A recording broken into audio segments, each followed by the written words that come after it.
A cycloidal path.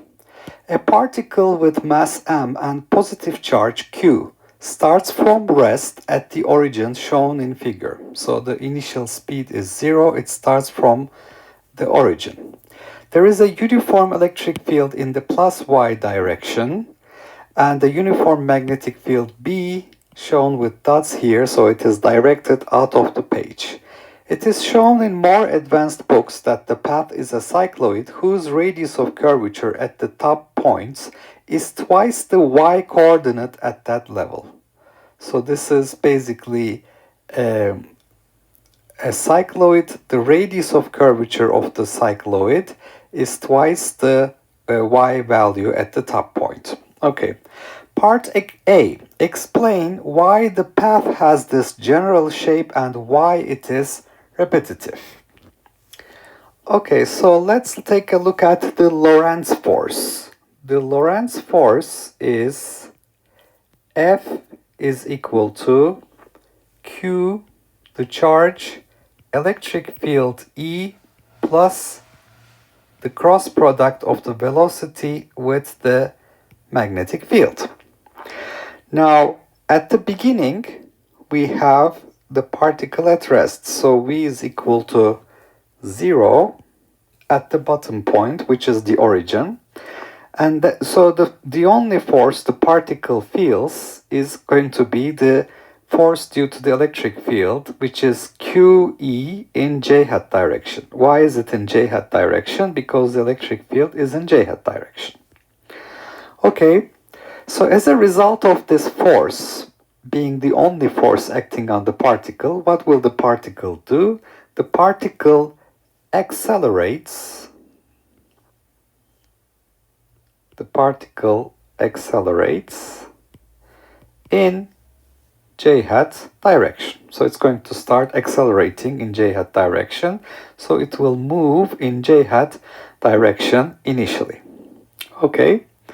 Then, when it accelerates, it's going to have a speed greater than 0. V is going to be greater than 0, so it will have a velocity.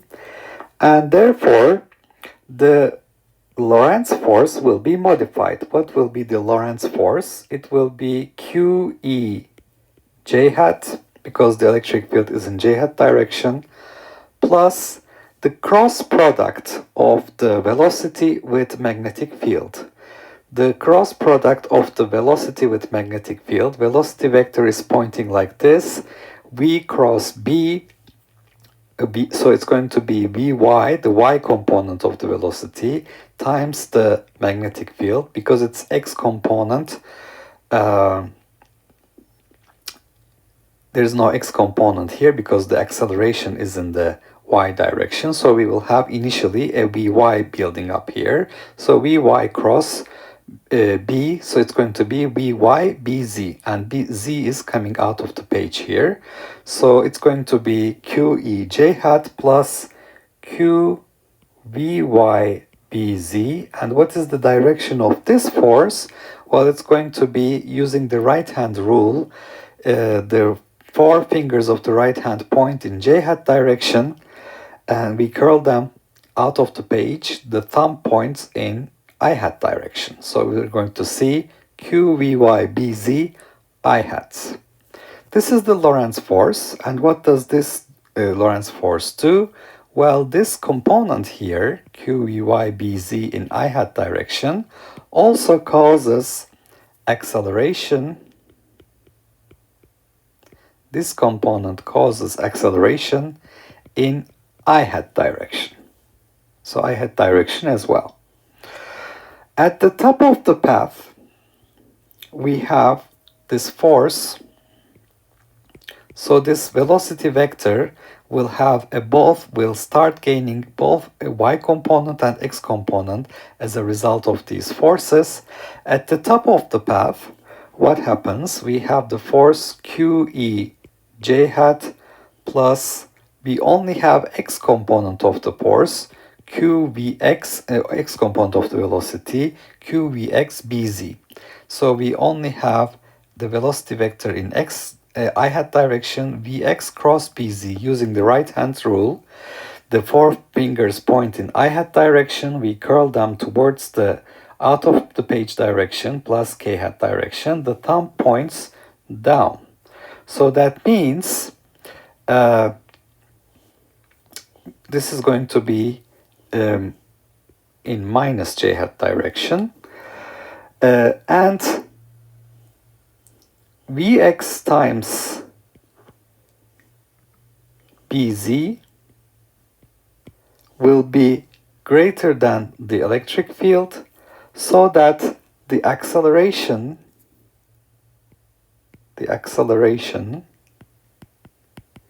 is in minus j hat direction. And at this point, we don't have any y component of the velocity. Vy is equal to 0. After this point, the uniform electric field in the plus j hat direction will slow down the particle, slows down the particle, and when it returns to y is equal to 0, it's going to have 0 speed, since as the particle slows down,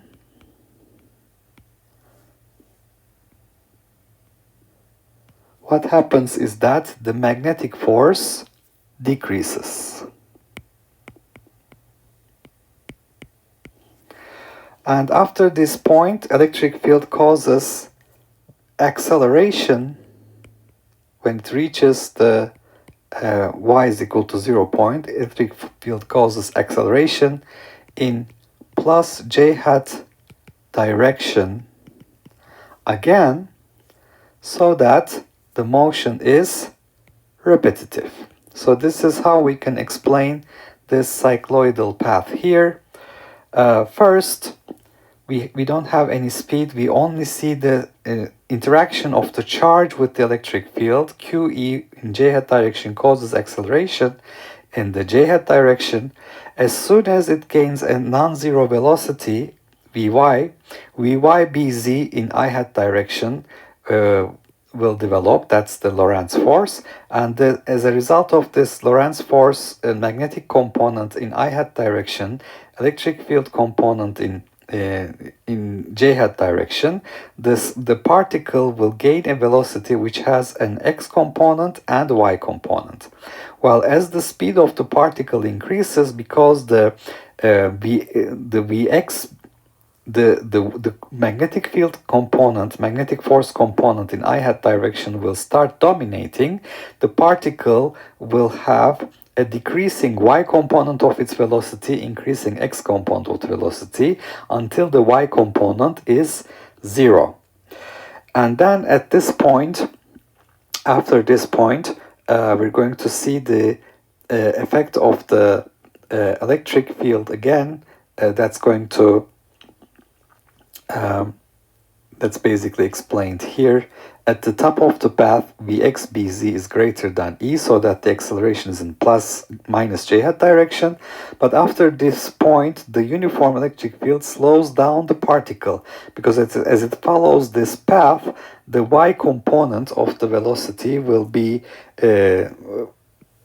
counteracted by this electric field in plus j hat direction, trying to slow it down. So this increasing y component will be subject to deceleration due to the electric force, and therefore we will see slowing down until it becomes 0 when the magnetic force becomes 0. And then at this point we will see the repetition. The electric field causes acceleration in j hat direction. That's how we can explain the cycloidal path, the general shape, and why it's repetitive.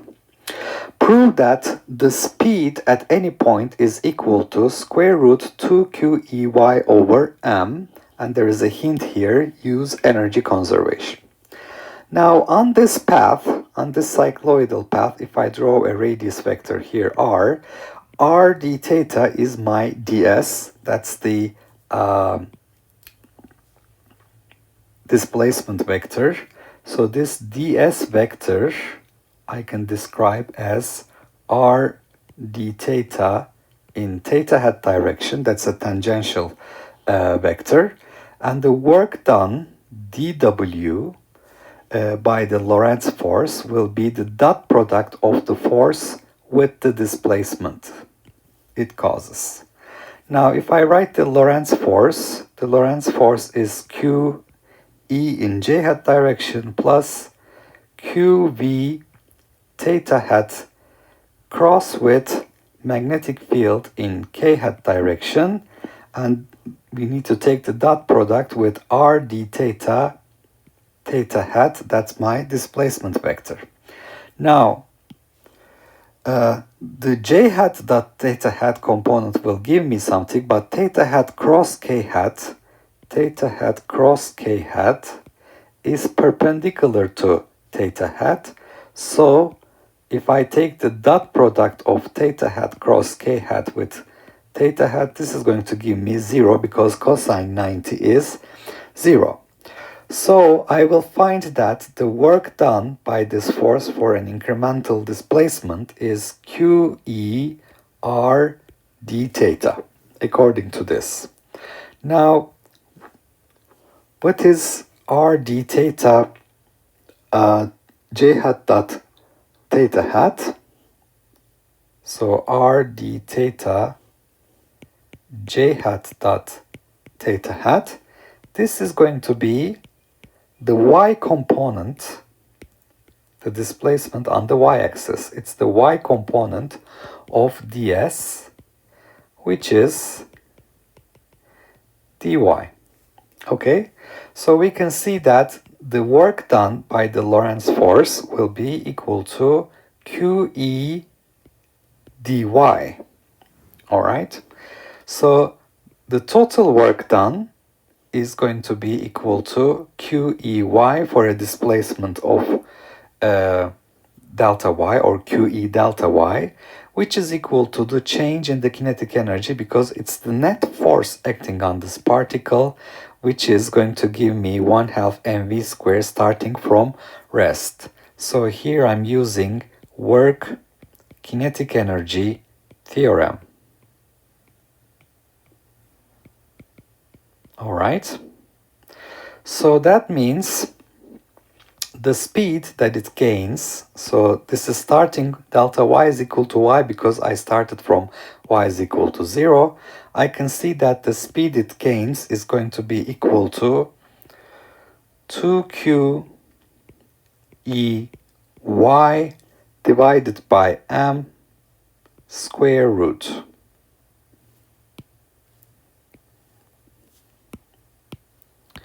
Let's put this in a box. So that's going to be the speed it gains. And basically, in part B, that's what I was supposed to prove.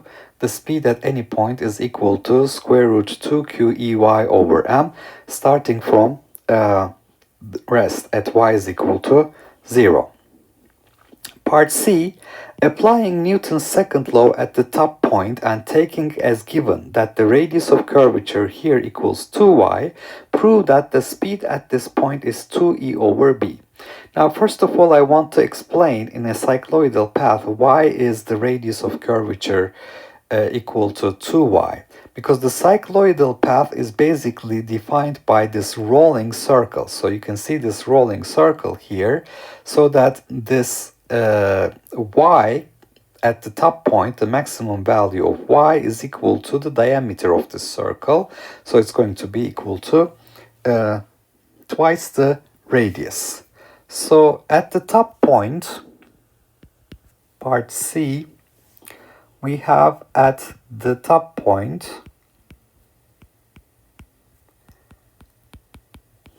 the following net force acting on the particle.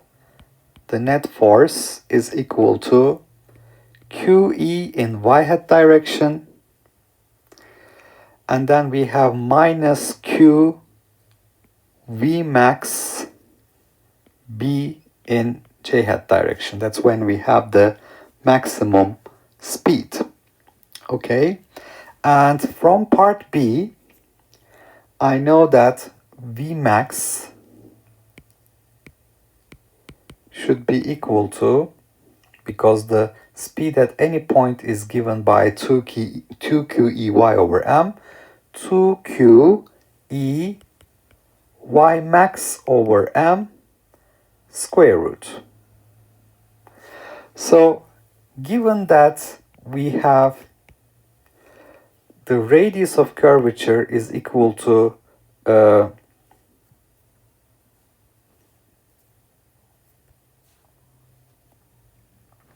so let me check.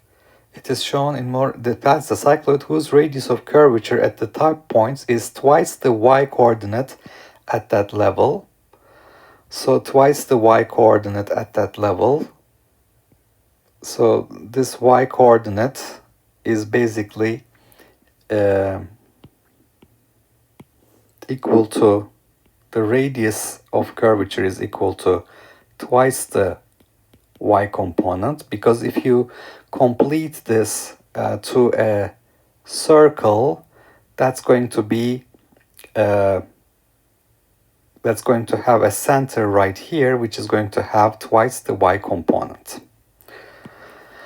Okay, which is equal to 2y. So I have the QVB minus QE, that's the total centripetal force, equals mv squared over the radius of curvature, which is m times 2QE y over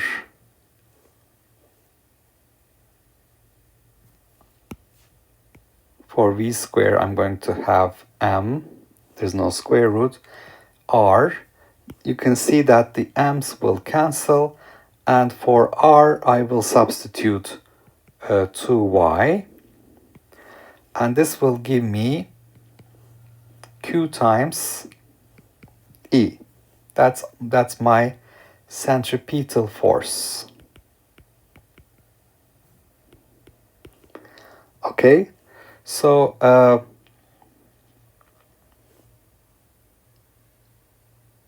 this equation QVB minus QE we have shown to be equal to Q times E, so that at this point 2QE is equal to QVB, and which will give me V is equal to 2E divided by B. So that's the speed it has at the top point. So in part C we were basically asked to show that the speed at this point is 2e over b. Okay, so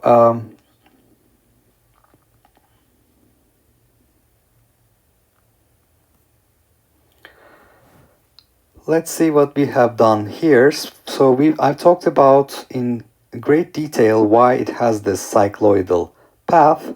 And in part B, I have shown you that if you consider, so maybe I can modify this picture to make it more clear here. The center point is here.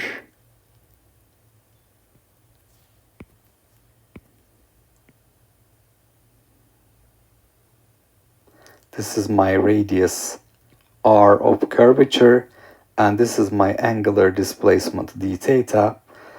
So I've called this lowercase r. The displacement is r d theta theta hat. That's the theta hat direction, tangential direction. The work done by the Lorentz force, because theta hat cross k hat is perpendicular to theta hat, will have only a component due to the electrical part. So q e dr r d theta is the work done by this force, and r d theta theta hat, if I take the dot product with j hat, that's what I have to do here, is actually dy. So for r d theta, theta hat dot, here I have theta hat dot j hat, theta hat dot j hat, that gives me just dy. So this is QE dy. the component of the displacement on the y-axis, which is equal to the change in the kinetic energy, delta K, which is 1/2 mv squared starting from rest. According to work kinetic energy theorem, work done by the net force is the change in kinetic energy. So the speed of the particle is square root 2qEy over m. At the top point, it's going to have QE minus QV V max B J hat. It's going to give me basically the V max is equal to square root 2 QE by max over m. So instead of calling this V max, let me call this V top. So because that's basically the speed it has at the top, and which occurs at y max. Y is equal to y max. So given that the radius of curvature is 2y max, the cycloid is basically created by a rolling circle like this, which is going to have its center over here, and this is going to be a circle by itself. And you can see that the radius of this circle is basically twice y max. So that's basically where the center is, right here. So that's for our cycloid circular path. This is shown in more advanced books. So r is equal to 2y max. So when I write the uniform circular motion, QVB minus QE is my centripetal force, mv square over r, and noting that r is equal to 2y max, I obtain v is equal to 2e over b, because QEB minus QE turns out to be QE, where I have used the result I have obtained in part B here, substituted here. So this gives me the answer I'm looking for. V is equal to 2e over